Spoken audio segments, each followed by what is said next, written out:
It was notorious for that.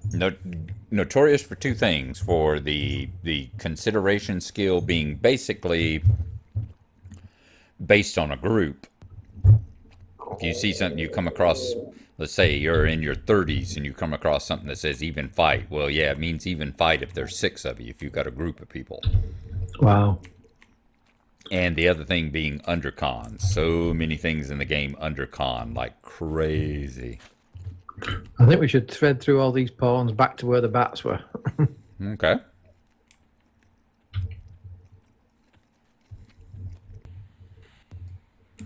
So has the strength of my life tap gone up? Quite possibly. So how much did you suck off of it? Mind. You begin casting life tap. A large rat bites you for 2 points. Sateen pierces for 5 points. You begin casting siphon strength. Your stolen strength fades. You feel your strength grow. A large rat weakens. Looks like I didn't do anything with my life tap. Oh. Trying to see. Large rat bites you. I pierce it. Raven cast spell. Grows stronger. Yeah, it doesn't look like your life tap landed. Might not have gotten off in time. That's how it often when you're sucking things off of a large rat, you usually don't get off in time. Don't get off on time. One of the hazards of the job. Yes. Lord, the shielding doesn't last long. Already having to cast it again. I don't remember it burning off that quickly on Gnarlo. No, I don't think it did.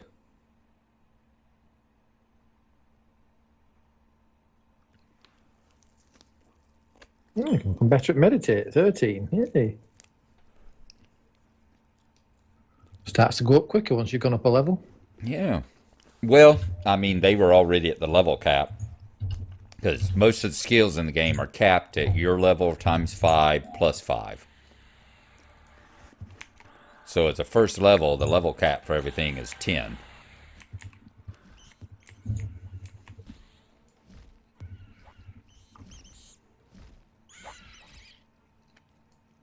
Well done. Stab it in the back while it's facing you. Mm-hmm. Facing does actually count. Does it? Mm-hmm. Yeah, this game actually has facing. You can actually sneak past. If you got the sneak skill, you can actually sneak past things that are looking the opposite direction from you.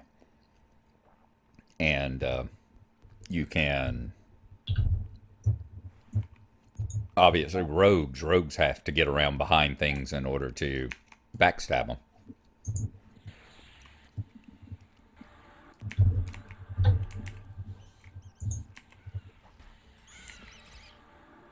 Well done.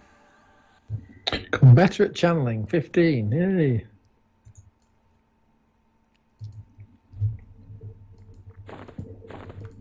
Channeling is casting my spell, is it? Channeling is your ability to... I mean, it's casting, but it's the ability not to get interrupted. So if something hits you while you're casting a spell, it's your channeling skill that gives you the chance of it not interrupting you. Ah. Yeah, my meditate has already hit the max. I'm at 15. Oh, mine's 14. How do you know max is 15? Your level times 5 plus 5. That's your skill cap for most of your skills. Oh, right. Most skills have a level skill cap of level times 5 and then plus 5. So our levels have a skill cap of 15. My meditate's up to 20. Yay. Yeah. Well, I have no idea. Maybe because it gives us 10 points. Yeah. Maybe the usual level and all that adds to the 10. Maybe that's how it works in this. Oh, there goes my shielding again.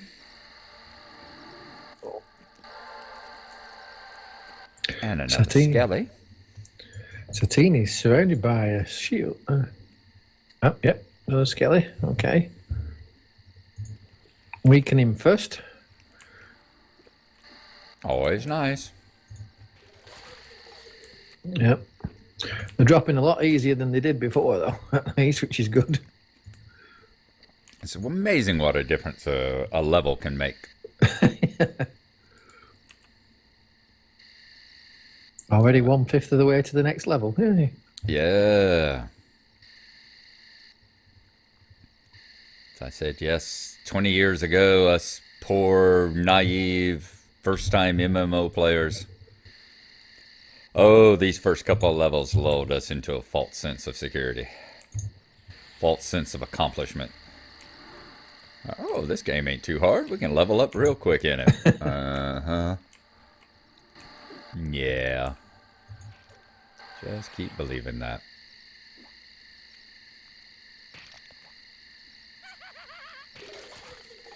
Hey.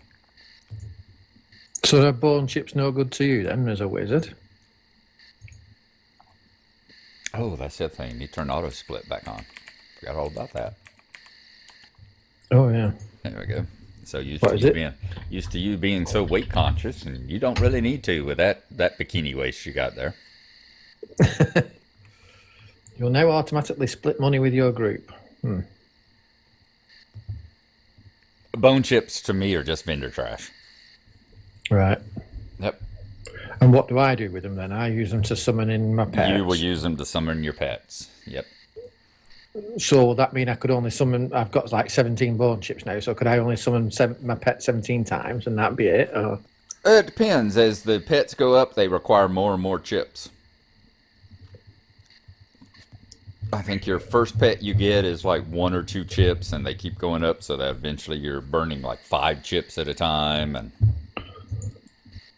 So somebody could have a nice business farming that and selling it to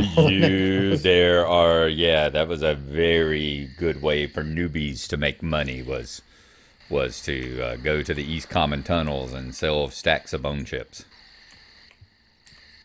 I remember getting like 5 platinum a stack.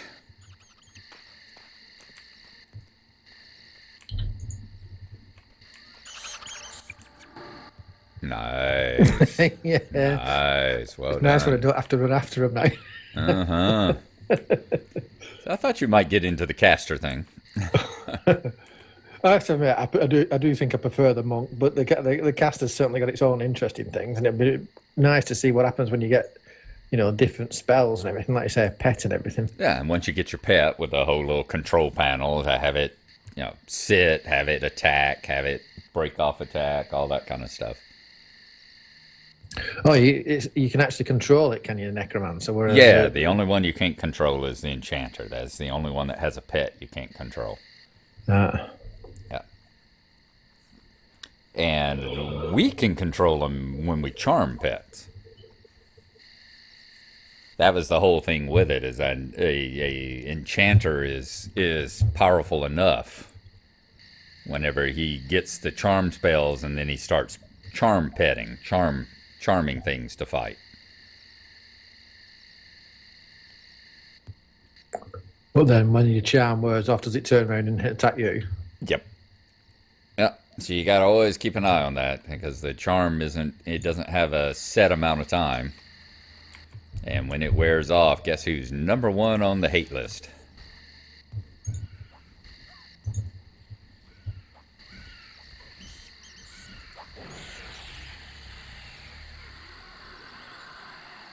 I like the effects for your spell with all the blue lightning coming off, or cold, or whatever it is.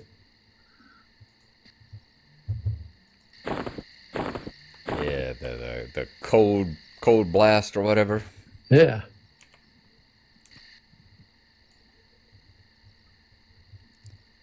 While we're sitting here healing up and all. Did you say we could make different windows for new chat window? Yeah. So Yes. if I click a new chat window, and then I can tell it what to put into that window. Exactly. Filter. And while you're doing that, thank you. Yeah. I'm just filtering all the messages in here. I'm going to create a pet window as well, and I've got a pet window. at some point. This is melee combat. Feel like taking a trip? What's the difference between melee? What's melee warnings and melee disciplines and NPC rampage? I don't know what all that is. Those are things later on when you're higher level and you got the higher level where you got disciplines. The melee classes have their disciplines that do various things, and you're fighting against higher level creatures that can go on rampages and do extra damage and all sorts of things like that. Oh, right, okay. Do you want to go over into the other sewers and see if we can find the necros and how they con to us? We can definitely do that, yeah. Okay, let's go and maybe do that and see how they con to us and how they. So that possibly we might could sell to them.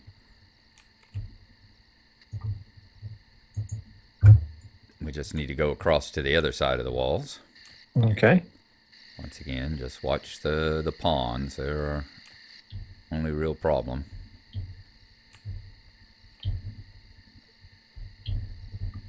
Like that guy running up ahead of us there. Yep.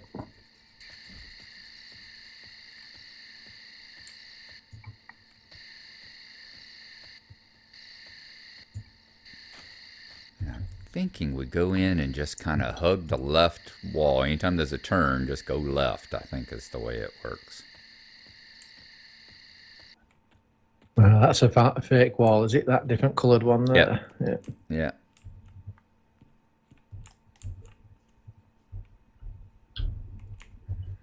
Okay.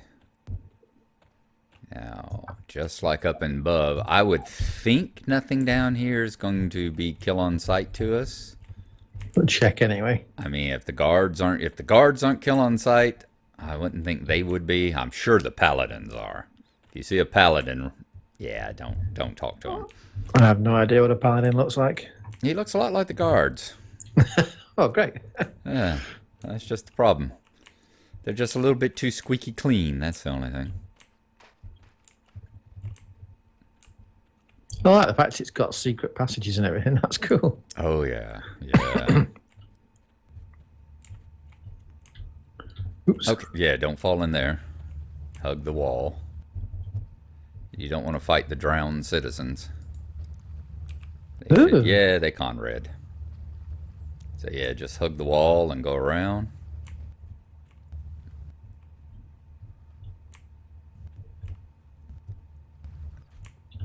So we get over here and back into the sewers. Yeah, that's it's a bit difficult to do, that one. Yeah. We should be probably zoning soon. I think left.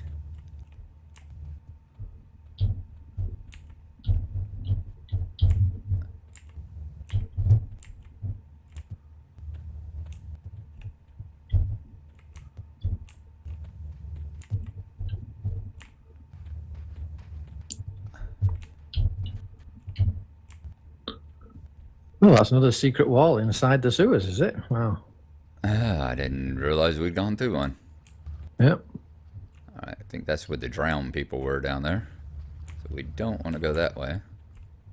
Alright, so that's not it. So we need to get back out and go the other way. Yeah, I think that's how if you fall into the cistern, I think that's how you get back out of it. Ah. Come up that ramp and then through that wall. Assuming you survive the high enough level to survive the drowned citizens.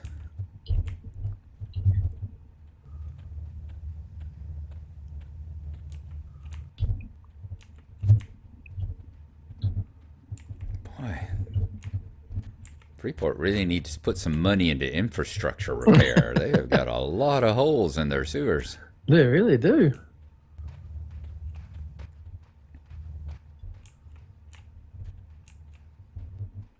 Nope, zone. Yay. Yeah. Entering East Freeport. Have we gone all the way across the city? And it actually, yes. We traveled all the way across into the east zone. And it actually faced us in almost the correct direction. Will wonders never cease? Okay. Now, we're actually going to start running into NPCs. Let's see.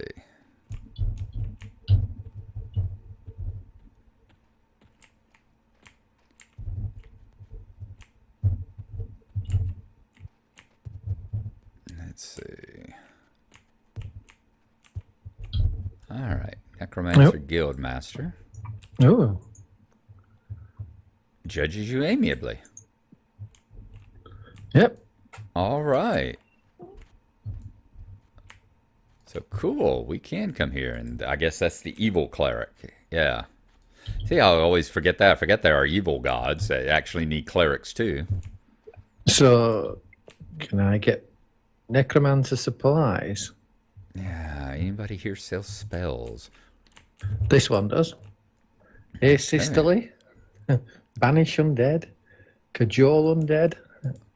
How do I know what the...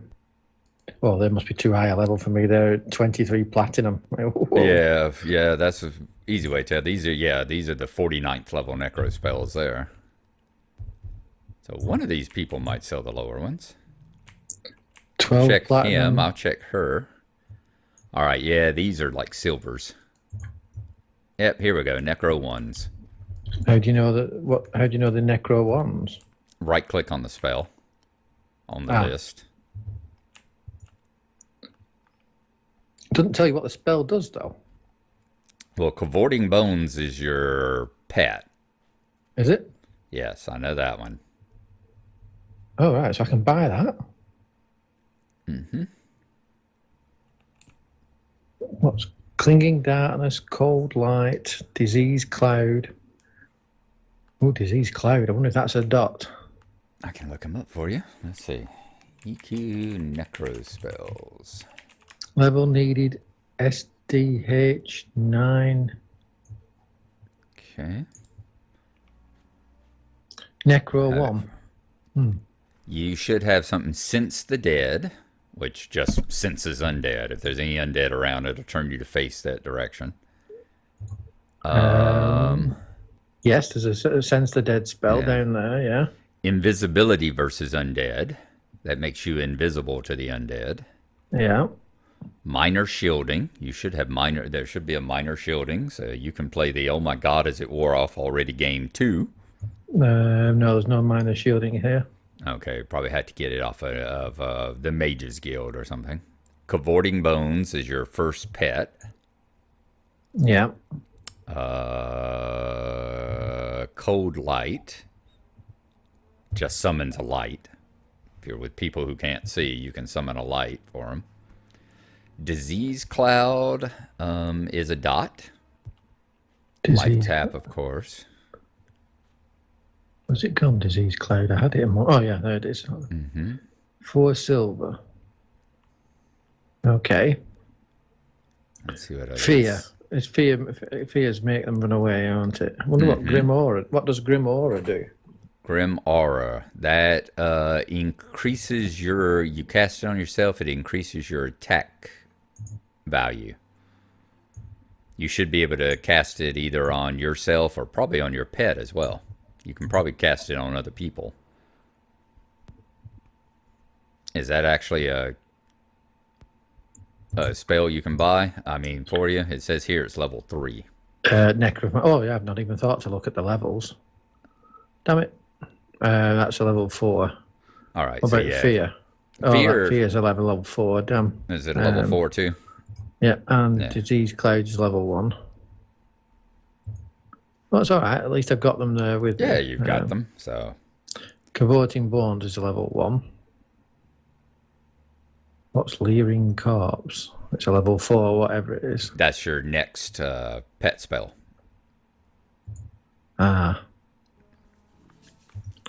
Locate Corpse. Does that find my corpse for me? Does it just? Yes, it'll point you to the right direction your corpse is. Necros are also the ones who have the corpse spells for dealing with that. They can summon your corpse. Right. They're not like clerics that can resurrect you. But necros can, you for instance, let's say you die at the bottom of a dungeon and there's no way you're going to be able to get back to it. You can get it. The one of the ways of recovering your corpse was to hire a necromancer to come to you to the entrance of the dungeon and summon your corpse to you. Right. Cool. They could summon anywhere in that zone. They can summon it to you. Yeah. So that you would get a necro and you'd get a cleric. You'd get the necro, he'd summon your corpse up to you, and then the cleric would res you. Oh, that's clever. Yeah. Reclaim energy. That's a Necro 1 spell. What's that? You cast that on your pet, and your pet goes away, and you get some of the mana back. Don't want that yet. Not really useful at low levels, but pretty useful at high levels, especially back when your pet didn't stick around. That was the main thing. It's like if you were about to if you were about to camp out for the night, or you were about to zone, Yeah. and you had, say you were 50th level and had a 50th level pet with you, you knew it was going to go away as soon as you zoned or camped out. So you would cast reclaim energy and get some of your energy back. Get, maybe a fourth or a third of the energy that you had spent making the pet. And once again, only if you were down. If you were full of mana, there was no point in reclaiming energy. But if you had half of your energy, if you only had half of your mana, you were about to camp out, you knew the pet was going to die and go away, you'd reclaim energy so you'd at least get that back. Right, so I need to put that spell. Cavorting Bones is my... Anything else back this way? Shadow Knights. Okay.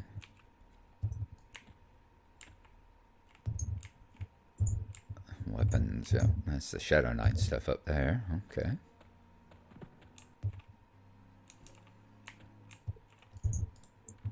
It's through there. Another Necromancer Guild Pastor, more Necromancer suppliers and spells. How do I learn these spells I've got now then? Open your spell book. Ah, right. Yeah. And do just like you did. Copy them into your spell book and then memorize them. And I have to do that with my Cavorting Bones as well, do I? Yep.